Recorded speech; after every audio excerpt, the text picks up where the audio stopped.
بسم اللہ الرحمن الرحیم۔ ایک دفعہ اللہ تعالیٰ نے حضرت موسیٰ علیہ السلام کو وحی فرمائی کہ اے موسیٰ، اب کی بات جب مجھ سے مناجات کرنے آؤ تو اپنے سے کسی کمتر کو اپنے ساتھ لے آنا۔ موسیٰ علیہ السلام نے ادھر ادھر دیکھا، لیکن موسیٰ علیہ السلام میں یہ جرأت پیدا نہ ہوئی کہ میں کس سے یہ کہوں کہ تم مجھ سے کمتر ہو اور میں تجھ سے بہتر ہوں۔ پھر موسیٰ علیہ السلام نے حیوانات پر نظر دوڑائی اور چاہا کہ اس ایک بیمار کتے کو اپنے ساتھ لے جاؤں۔ اس کتے کی گردن میں رسی ڈالی، کچھ دیر بعد پشیمان ہوئے تو اس کو بھی رہا کر دیا۔ بارگاہ خداوندی میں اکیلے آئے، آواز قدرت آئی، میں نے تجھے حکم دیا تھا کہ میرے پاس اپنے سے کمتر کو لے آنا، تم کیوں نہیں لے کر آئے؟ اس پر حضرت موسیٰ علیہ السلام نے عرض کی، پروردگار، میں نے کسی کو بھی اپنے سے کمتر نہیں پایا۔ آواز قدرت آئی، مجھے اپنی عزت و جلال کی قسم، اگر تم کسی کو لے آتے تو میں اس پست کو بلندی دیتا اور تمہارا نام انبیاء کی فہرست سے خارج کر دیتا۔ بنی اسرائیل میں ایک گنہگار شخص رہتا تھا، وہاں کے لوگوں کو اس سے بہت نفرت تھی، اس لیے انہوں نے اسے اپنے شہر سے نکال دیا۔ ایک دن اس شخص نے دیکھا کہ راستے سے ایک عابد گزر رہا ہے جس کے سر پر ایک کبوتر نے اپنے پروں سے سایہ کیا ہوا تھا۔ تب اس شخص نے اپنے آپ سے کہا، میں تو گنہگار ہوں لیکن وہ تو ایک نیک گزار آدمی ہے، لہٰذا اگر میں اس شخص کے ساتھ بیٹھ جاؤں تو شاید اللہ اس کی برکت سے مجھ پر بھی رحم فرما دے۔ دل میں یہ بات سوچنے کے بعد وہ شخص اس عابد کے پاس گیا۔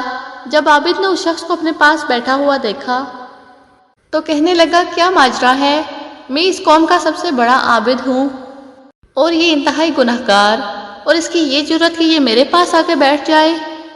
عابد نے اس شخص سے منہ موڑ لیا اور اس سے کہا کہ جناب، آپ یہاں سے اٹھ کر چلے جائیں۔ تب اللہ پاک نے اس زمانے کے نبی کو وحی کی کہ ان دونوں کے پاس جاؤ اور ان سے کہو کہ اپنے اعمال کا حساب بھی سن لو۔ اللہ فرما رہا ہے کہ میں نے اس گنہگار کے تمام گناہ معاف کر دیے ہیں اور میں نے اس عابد کی تمام نیکیاں اس کے تکبر کی وجہ سے رد کر دی ہیں۔ شیخ سعدی فرماتے ہیں کہ ایک بادشاہ کے کچھ بیٹے تھے، جن میں سے ایک بیٹا قد میں چھوٹا، بدصورت اور کمزور تھا، جبکہ اس کے باقی بیٹے خوبصورت، لمبے قد کے اور تندرست و توانا تھے۔ ایک دن بادشاہ نے اپنے اس بیٹے کو حقارت کی نظر سے دیکھا۔ بیٹا بہت دانا تھا، اس نے اپنے باپ کی طرف منہ کر کے کہا، پست کا دانا نادان کا دراز قد ہونے سے بہتر ہے۔ یہ ضروری نہیں کہ جس کا قد لمبا ہو اس کی قدر و منزلت بھی زیادہ ہو۔ آپ خود دیکھ سکتے ہیں کہ بکری پاکیزہ ہے اور ہاتھی مردار ہوتا ہے۔ بادشاہ کو اپنے بیٹے کی حکمت امیز باتیں پسند آئی اور وہ مسکرانے لگا۔ وہاں پر جتنے بھی درباری بیٹھے تھے وہ سب خوش ہو گئے، لیکن اس کے دوسرے بھائیوں کو یہ بات بالکل بھی پسند نہ آئی۔ اتنے دنوں میں ایک دشمن بادشاہ نے اس بادشاہ پر حملہ کر دیا۔ بادشاہ کے لشکر کی طرف سے جس نے سب سے پہلے مخالف لشکر کی طرف حملہ کیا وہ یہی پست قد اور بدصورت لڑکا تھا۔